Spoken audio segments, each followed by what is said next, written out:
নমস্কার বন্ধুরা, বাংলার স্বাদে আপনাদের সবাইকে স্বাগত। আজ আমি ডিমের মালাই মশলা বানিয়ে দেখাবো, যেটা লুচি, পরোটা, রুটি, পোলাও বা গরম ভাতের সাথে খেতে দারুণ লাগে এবং যারা ডিম পছন্দ করেন না, এটা কিন্তু তাদেরও ভীষণ পছন্দ হবে।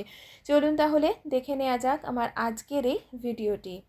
ডিমের মালাই মশলা বানাবার জন্য একটা কড়াই গ্যাসে বসিয়ে ভালো করে গরম করে তাতে 2 টেবিল চামচ সর্ষের তেল দিয়ে দিলাম। তেলটা গরম হয়ে গেলে এর মধ্যে 1 চিমটে পরিমাণে হলুদ দিয়ে আমি দিয়ে দিচ্ছি 6টা সেদ্ধ করে নেওয়া ডিম। ডিমগুলোর খোসা ছাড়িয়ে আমি একটু একটু করে কাট লাগিয়ে নিয়েছিলাম। এবার সামান্য একটুখানি লবণ দিয়ে লো ফ্লেমে রেখে এই ডিমগুলোকে একটু লালচে করে ভেজে নেব। সামান্য কাট লাগানোর কারণে এর ডিমের মধ্যে কিন্তু মশলা আর লবণটা ভালো করে ঢুকতে পারবে আর ডিমগুলো ভাজার সময় ফেটেও যাবে না। আর একটা ডিমে দেখতেই পাচ্ছেন কুসুম নেই। আমার মেয়ে যেহেতু ডিমের কুসুম একেবারেই খেতে চায় না, তাই ওর জন্য আমাকে এভাবেই কুসুম বার করে রান্নাটা করে নিতে হয়। তবে ডিম কারির জন্য যেভাবে ডিম লালচে করে ভাজতে হয়, এর জন্য কিন্তু অত কড়া করে ভাজার দরকার নেই।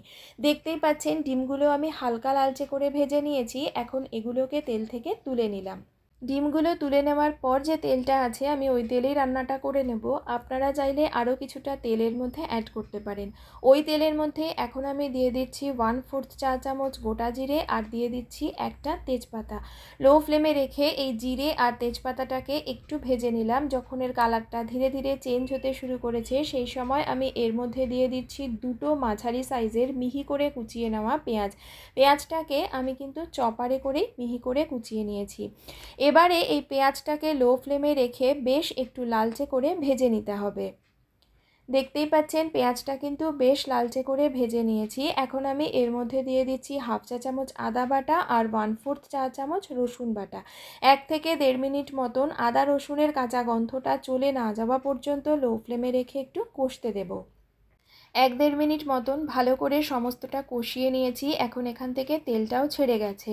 এই সময় আমি এর মধ্যে দিয়ে দিচ্ছি 2 টেবিল চামচ পরিমাণে টমেটো পিউরি। টমেটো পিউরির পরিবর্তে আপনারা টমেটোর পেস্ট বা টমেটো কুচি করেও দিতে পারেন। আর এই টমেটো পিউরিটা কিন্তু আমি ঘরেই বানিয়েছি। এই টমেটো পিউরিটার মধ্যে যেহেতু টমেটোটা কাঁচা নয়, তাই এটা রান্না হয়ে তেল ছাড়তে কিন্তু খুব একটা বেশি সময় লাগবে না। লো ফ্লেমে রেখে খুব ভালো করে নেড়ে চেড়ে তেল ছাড়া পর্যন্ত এটাকে কষিয়ে নিয়েছি। এখন আমি এর মধ্যে কিছু গুঁড়ো মশলা অ্যাড করব। প্রথমেই আমি এর মধ্যে দিয়ে দিচ্ছি 1 চা চামচ পরিমাণে জিরে গুঁড়ো, 1/2 চা চামচ ধনে গুঁড়ো, 1/2 চা চামচ লঙ্কা গুঁড়ো, ঝালটা নিজেদের স্বাদ অনুযায়ী ব্যবহার করবেন, 1/2 চা চামচ হলুদ গুঁড়ো, স্বাদ মতো লবণ দিয়ে দিলাম। এখন মশলাটাকে কষাতে হবে, তাই সামান্য একটুখানি জল দিয়ে লো ফ্লেমে তেল ছাড়া পর্যন্ত এটাকে কষতে দেব। এবার দেখুন মশলাগুলো ভালো করে কষে গিয়ে তেলটা ছেড়ে দিয়েছে। এই সময় আমি দিয়ে দিচ্ছি এর মধ্যে 2 টেবিল চামচ পরিমাণে ফেটিয়ে নেওয়া টক দই। লো ফ্লেমে দইটা দেওয়ার পরে ভালো করে নেড়ে চেড়ে তেল ছাড়া পর্যন্ত একটু কষতে দেব। তবে দইটা যেন ফ্রিজ থেকে ডাইরেক্ট বার করে এর মধ্যে দেবেন না।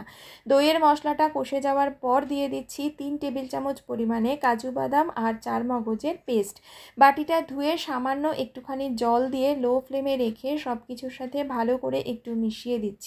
গ্যাসের ফ্লেমটা লোতেই রাখবেন, না হলে যেহেতু কাজু বাদাম আছে তাই কিন্তু কড়াইয়ের নিচে লেগে পুড়ে যেতে পারে। আপনারা চাইলে এই সময় কিন্তু একটু ঢাকা চাপা দিয়েও কষাতে পারেন। এখন দেখুন মশলাটা ভালো করে কষে গেছে। এবার এর মধ্যে আমি ভেজে রাখা ডিমগুলো দিয়ে দিচ্ছি। ডিমগুলো দেওয়ার পরে মশলার সাথে মিশিয়ে এটাকে আরেকবার ভালো করে কষাতে দেব, যাতে করে ডিমের মধ্যে এই মশলার কোটিংটা ভালো করে লেগে যায় আর ডিমের মধ্যে মশলার ফ্লেভারটাও খুব ভালো করে ঢুকতে পারে।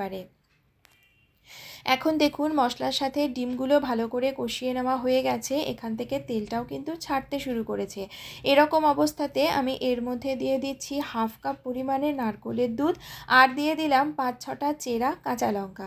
সব কিছু ভালো করে একবার একটু নেড়ে চেড়ে মিশিয়ে নিয়ে এবার এর মধ্যে আমি গ্রেভি বানানোর জন্য দিয়ে দিচ্ছি 1/2 কাপ পরিমাণে গরম জল। আপনারা যতটা পরিমাণে গ্রেভি রাখতে চান সেই আন্দাজে এর মধ্যে কিন্তু জলের পরিমাণটাকে বাড়িয়ে বা কমিয়ে নিতে পারেন। আর এখানে আমি খুব একটা বেশি ঝোল রাখবো না, তাই 1/2 কাপ পরিমাণে জল দিয়েছি। আর জলটা অবশ্যই গরম করে দেবেন।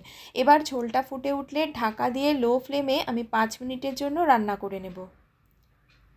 5 মিনিট হয়ে গেছে। এবার ঢাকনাটা তুলে চেক করে নিচ্ছি। দেখুন ঝোলটা কিন্তু বেশ অনেকটাই টেনে গেছে।